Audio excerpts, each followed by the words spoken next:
राम राम राम सीता राम जय जय राम। राम राम राम सीता राम जय जय राम। जय श्री राम। रामचरितमानस के उत्तरकांड में तुलसीदास जी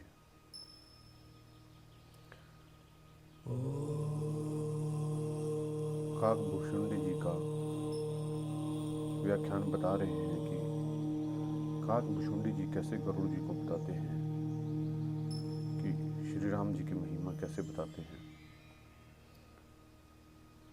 लघु बायस बपू धरी हरिसंगा, देखूं बाल चरित भूरंगा। छोटे से कोए का शरीर धरकर और भगवान के साथ साथ फिर कर मैं उनके भांति भांति के बाल चरित्रों को देखा करता था। लड़कपन में वे जहाँ जहाँ फिरते वहाँ वहाँ वहाँ उनके साथ होता और आंगन में उनकी जूठन पड़ी उसको उठाकर खाता हूँ। एक बार रघुवीर ने सब चरित्र बहुत अधिकता से किए। प्रभु की उस लीला का स्मरण करते ही काकभूषुंडी का शरीर प्रेमानंदवश पुलकित हो गया। भुषुंडी जी कहने लगे, हे पक्षीराज सुनिए, श्री राम जी का चरित्र सेवकों को सुख देने वाला है। राजमहल सब प्रकार से सुंदर है। सोने के महल में नाना प्रकार के रतन जड़े हुए हैं। सुंदर आंगन का वर्णन नहीं किया जा सकता, जहाँ चारों भाई नित्य खेलते हैं। माता को सुख देने वाले बाण विनोद करते हुए श्री रघुनाथ जी आंगन में विचर रहे हैं। मरकतमणि के समान हरिताभ श्याम और कोमल शरीर है। अंग अंग में बहुत से कामदेवों की शोभा छाई हुई है। नवीन कमल के समान लाल लाल कोमल चरण हैं। सुंदर अंगुलियां हैं और नख अपनी ज्योति से चंद्रमा की कांति को हरने वाले हैं।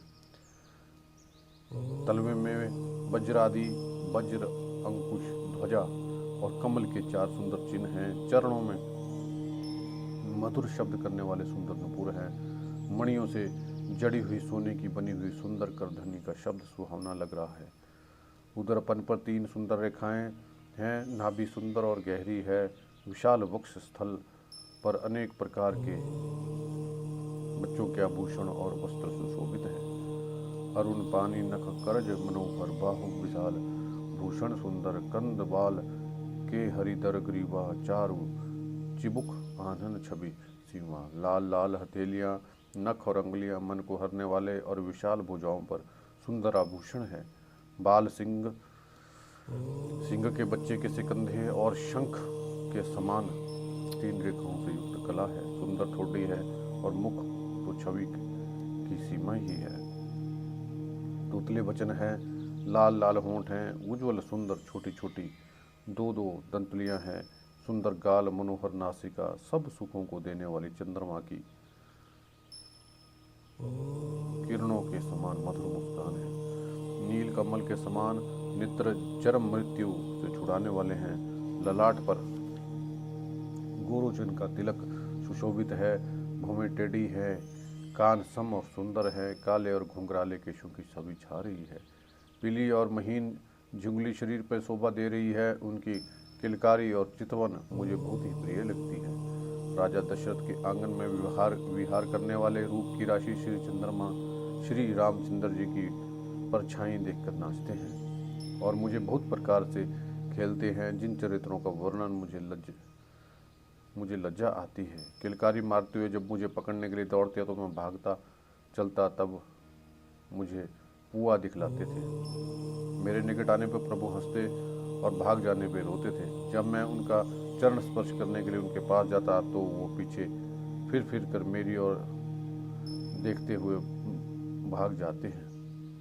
साधारण बच्चों जैसी लीला देखकर मुझे मोह शंका हुआ कि सच्चिदानंद घन प्रभु यह कौन महत्व का चित्र लीला कर रहे हैं। ये पक्षीराज इतने मन में इतनी शंका लाते ही रघुनाथ जी द्वारा प्रेरित माया मुझ पे छा गई। परंतु वह माया ना तो मुझे दुख देने वाली हुई, ना दूसरे जीवों की भांति संसार में डालने वाली। हे नाथ, यहाँ कुछ दूसरा ही कारण है। हे भगवान के वाहन गरुड़ जी, उसे सावधान होकर सुनिए। एक सीतापति श्री राम जी ही अखंड ज्ञान स्वरूप और जड़ चेतन सभी जीवों बाकी सब जीव माया के वश हैं। यदि जीवों को एक रस अखंड ज्ञान रहे तो कहिए फिर ईश्वर और जीव में भेद ही कैसा।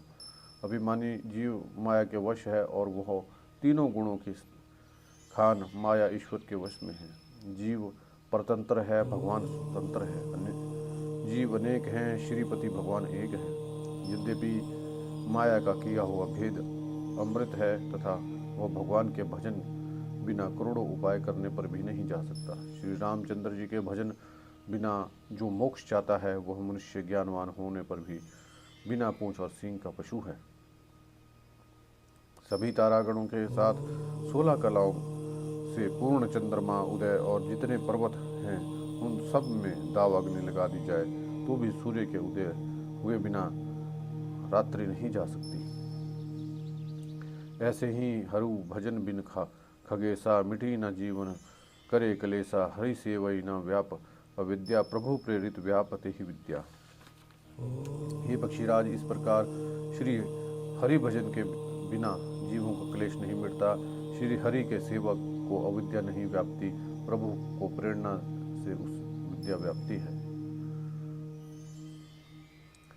हे पक्षी श्रेष्ठ, इसी से दास का नाश नहीं होता और भेद भक्ति बढ़ती है। श्री राम जी ने मुझे जब भ्रम से चकित देखा तब वे हंसे और विशेष चित्र सुनिए। उस खेल का मर्म किसी ने नहीं जाना, ना छोटे भाइयों ने, ना माता पिता ने। वे श्याम शरीर और लाल लाल हथेली और चरण ताल वाले बाल रूपी श्री राम जी घुटने और हाथों के बल से मुझे पकड़ने के लिए दौड़े। हे सर्पों के शत्रु गरुड़ जी, तब मैं भाग चला। श्री राम जी ने मुझे पकड़ने के लिए भुजा फैलाई और मैं जैसे जैसे आकाश में दूर उड़ता वैसे वैसे ही श्री हरि की वह भुजा अपने आप के पास देखता था।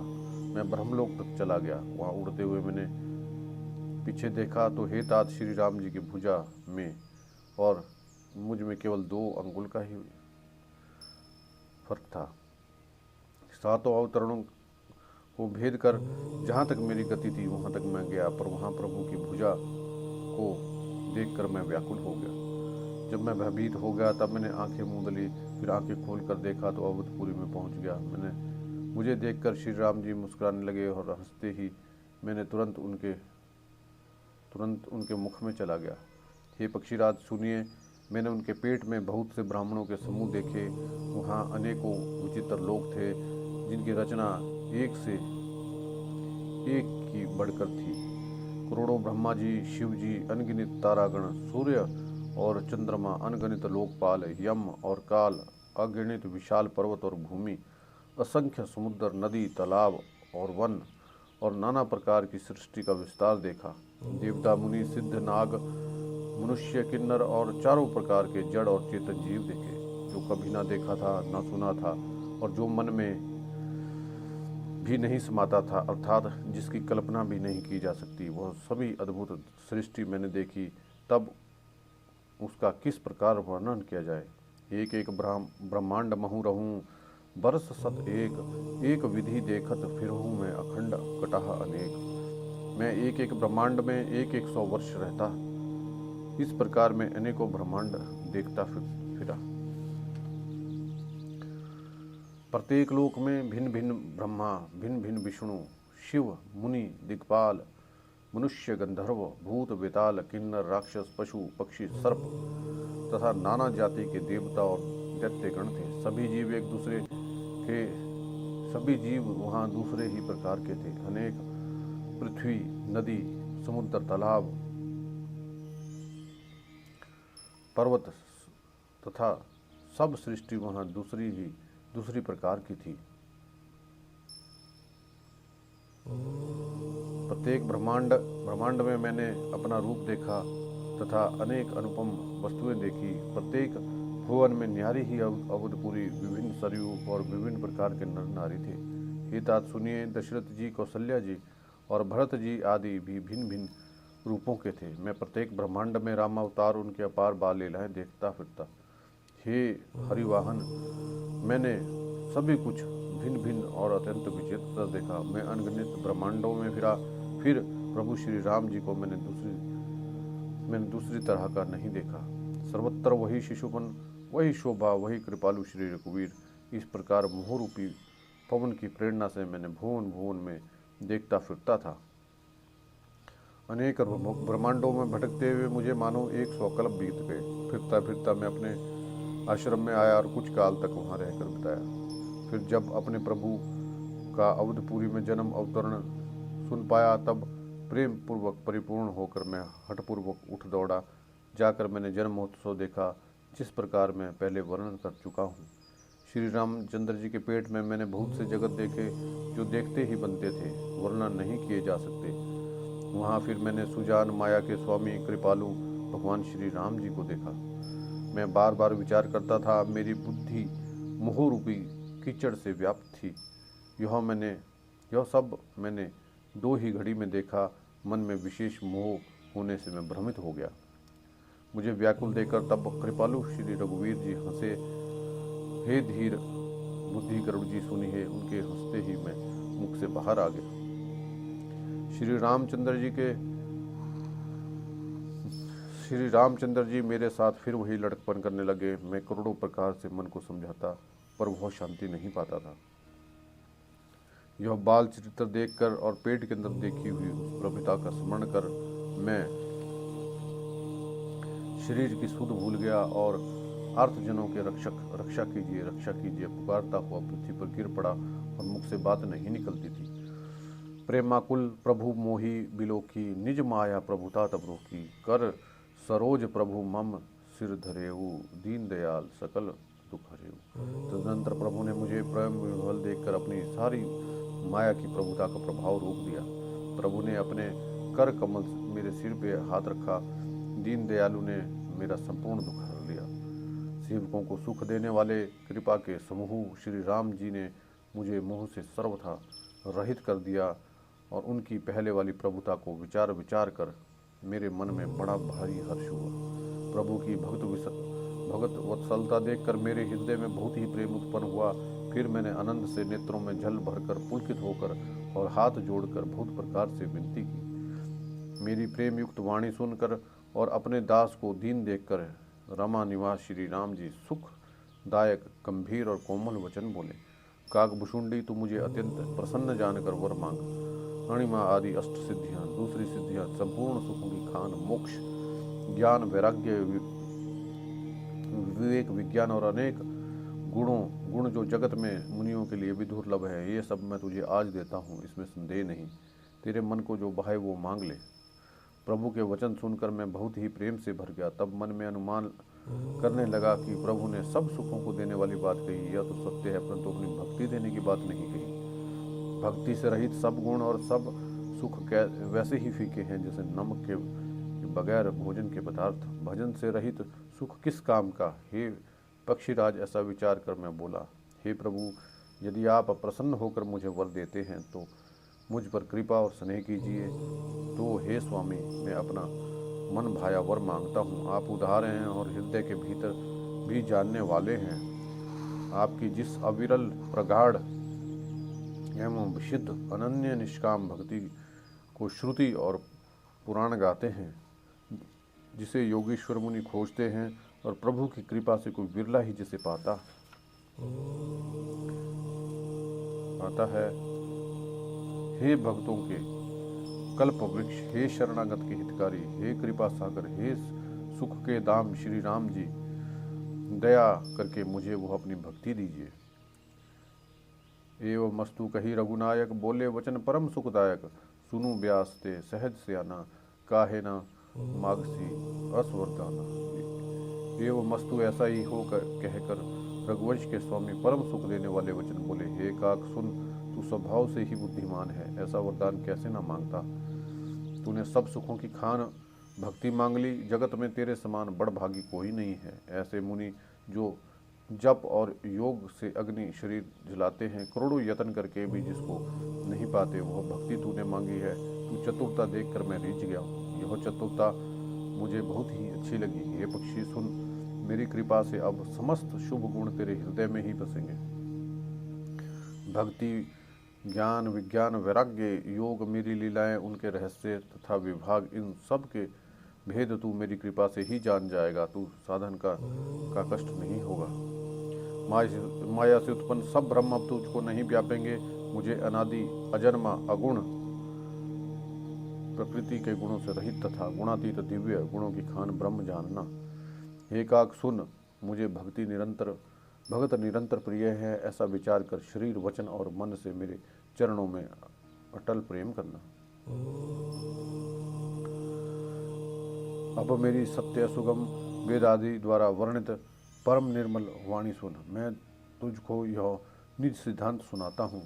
सुन, मेरे मन में धारण कर तथा तज मेरी भक्ति, सब कुछ तज कर मेरा भजन कर। यह सारा संसार मेरी माया से उत्पन्न है। अनेकों प्रकार के चराचर जीव वे सभी मुझे प्रिय हैं, क्योंकि सभी मेरे से ही उत्पन्न हुए हैं। किंतु मनुष्य मुझको सबसे अधिक अच्छे लगते हैं। उन मनुष्यों में भी द्विजों में भी वेदों को कंठ में धारण करने वाले, उनमें भी वेदोक्त धर्म पे चलने वाले, उनमें भी विरक्त वैराग्यवान मुझे प्रिय हैं।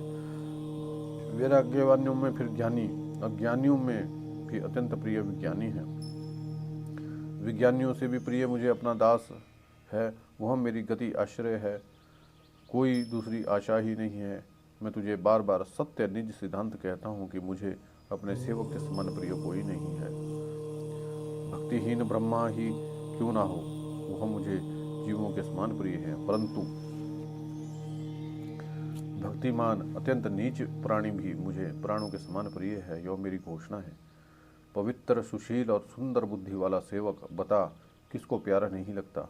वेद और पुराण ऐसी ही नीति कहते हैं। हे काक, सावधान होकर सुन। एक पिता के बहुत से पुत्र पृथक पृथक गुण स्वभाव आचरण वाले होते हैं। कोई पंडित होता है, कोई तपस्वी, कोई ज्ञानी, कोई धनी, कोई शूरवीर, कोई दानी, कोई सर्वज्ञ, कोई धर्मपरायण।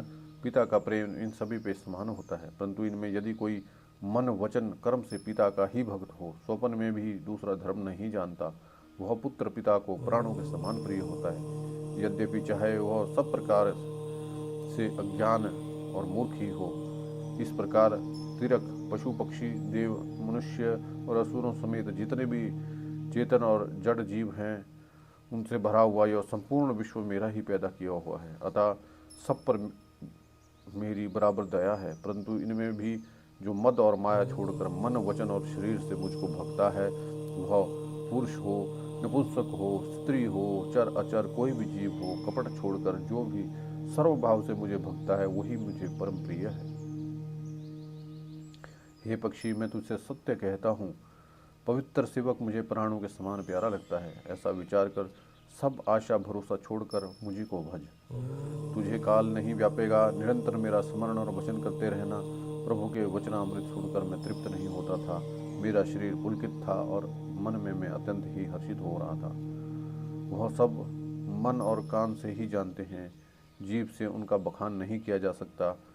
प्रभु की शोभा का सुख नेत्र ही जानते हैं, पर वे कैसे सकते हैं, उनकी वाणी तो है ही नहीं। मुझे बहुत प्रकार से भली भांति समझाकर सुख देखकर प्रभु फिर वहीं बालकों के समान खेलने लगे। नेत्रों में जल भरकर और मुख को कुछ रूखा सा बनाकर उन्होंने माता की ओर देखा।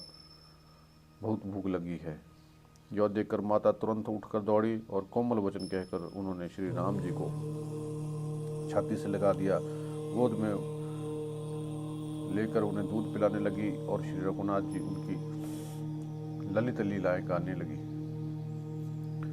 जे ही सुख लागी पुरारी, अशुभ बेश कृत शिव सुखद, अवधपुरी नर नारी ते ही सुख महु संतत मगन।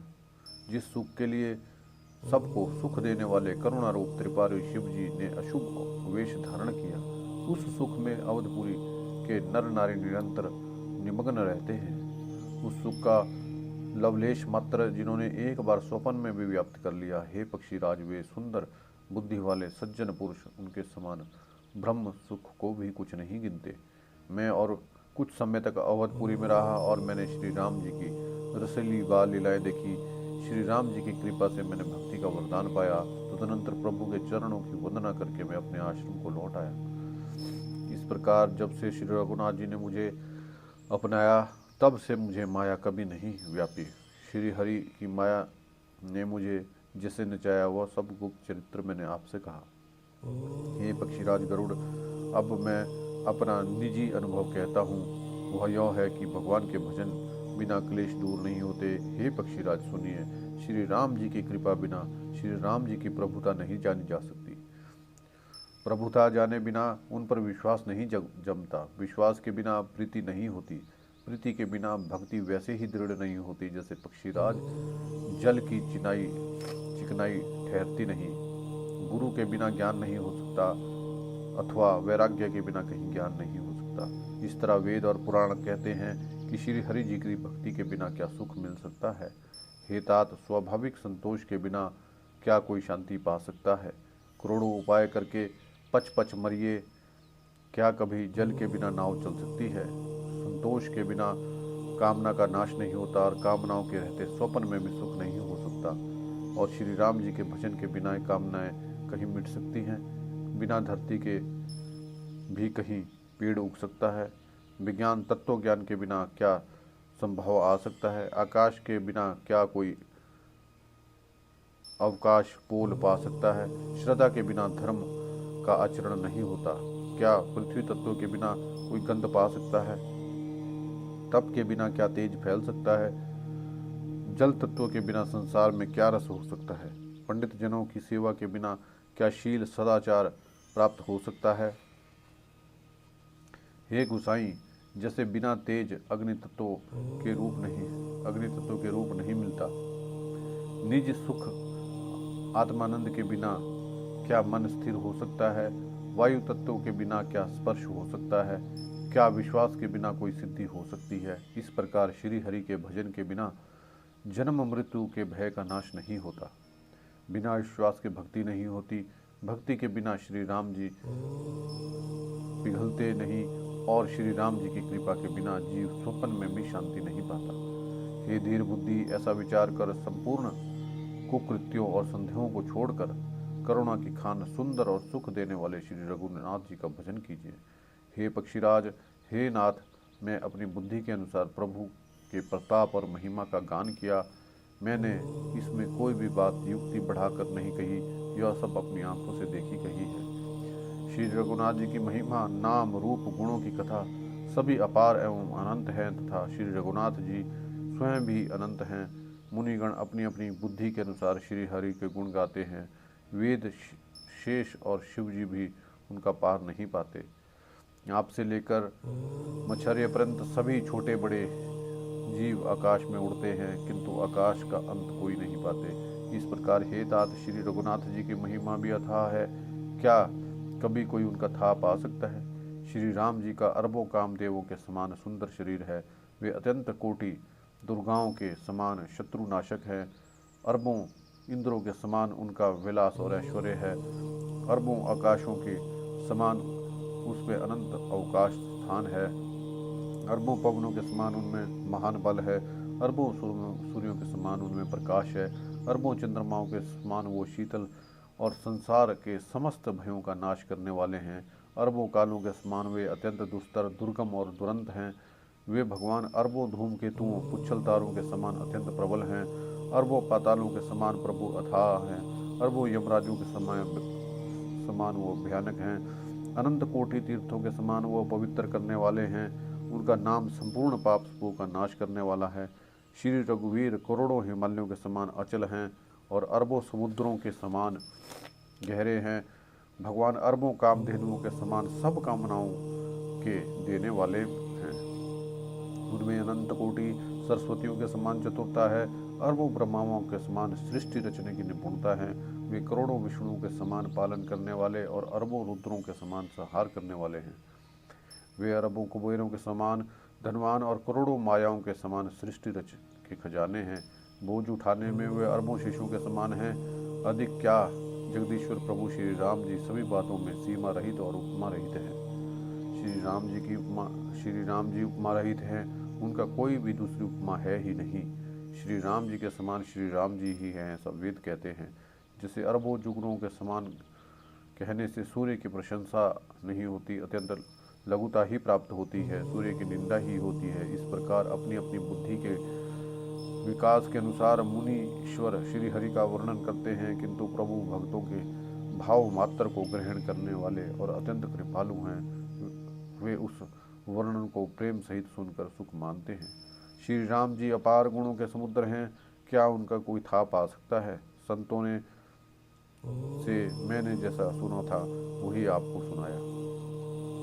सुख के भंडार करुणा धाम भगवान भाव प्रेम के वश हैं, अतएव ममता मद और मान को छोड़कर सदा श्री जानकी नाथ जी का भजन करना चाहिए। भुषुंडी जी के सुंदर वचन सुनकर पक्षीराज ने हर्षित होकर अपने पंख फुला दिए, उनके नेत्रों में जल भर आया और मन अत्यंत हर्षित हो गया। उन्होंने श्री रघुनाथ जी का प्रताप हृदय में धारण किया। वे अपने पिछले मोह को समझकर याद करके पछताने लगे और मैंने अनादि ब्रह्म को मनुष्य करके माना। करुण जी बार बार काकभुषुंडी के चरणों में सिर निभाया और उन्हें श्री राम जी के समान ही जानकर प्रेम बढ़ाया। गुरु के बिना कोई भवसागर नहीं तर सकता, चाहे वो ब्रह्मा और शंकर के समान ही क्यों ना हो। हे तात, मुझे संदेह रूपी सर्प ने डस लिया था और सांप के डसने पर जो विष की चढ़ने से लहरें आती है, वैसे ही बहुत सी कुतर्क रूपी दुख देने वाली लहरें आ रही थी। आपने स्वरूप रूपी गारुड़ी सांप का वश उतारने वाले के द्वारा भक्तों को सुख देने वाले श्री रघुनाथ जी ने मुझे जिला लिया। आपकी कृपा से मेरे मोह का नाश हो गया। मैं श्री रामचंद्र जी का अनुभव से जाना। जय श्री राम।